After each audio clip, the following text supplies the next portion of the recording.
Thanks for being here and being willing to hear a communication plan that wants to improve our position as a next generation church. I hope to give you a better picture of what it is that we can do together. And here's a snapshot. Specifically, we want to position ourselves as a next generation church. Now, this doesn't mean we're trying to come up with some marketing as a gimmick. No, our positioning has to match our intent, and that is to truly care about the next generation. But it means that we need to communicate who and what we're about. Now, you've heard the phrase, "Oh, you're the best kept secret in town."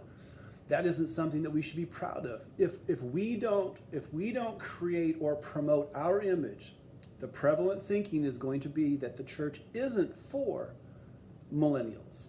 And the default position will be that the millennials aren't interested because we're not willing to change, and that needs to change. So now, why are you here? Well, you're here because you're change agents.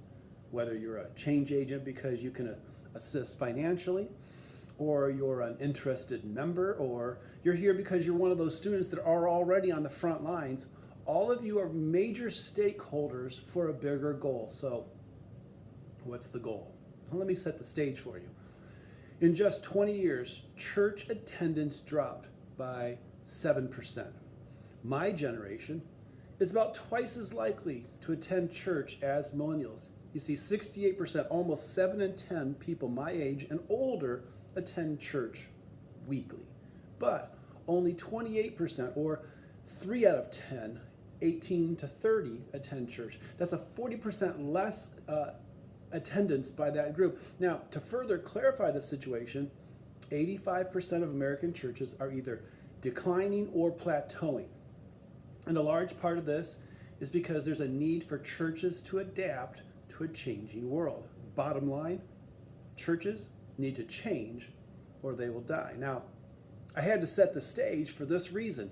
In our setting, we have a local college, and that is one of our major focal points. So the goals for this campaign are these. 1, recreate an awareness that this church is college student friendly.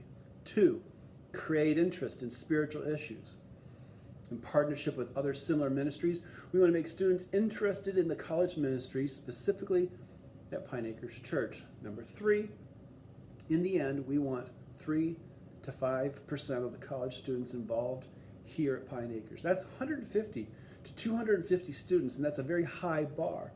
But I believe it's a realistic stretch, and that has grown over the year so that we've had over 50 students currently. So how does this happen? We have to communicate on 2 fronts.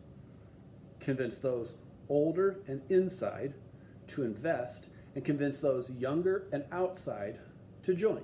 Now, so first, the insiders.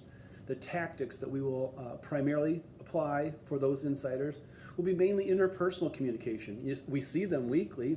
We have the pulpit. We have the Sunday school classes. And we will run this message regularly in those venues. But we could also utilize newsletters, emails, Facebook posts, and keep that communication pressing forward. Now, as we win the insider support, we also need to focus on the younger outsiders.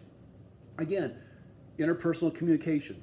On the pyramid, this is the most important, and that's the number 1 focus we have. We have to have an organizational site involvement as well as audience site involvement.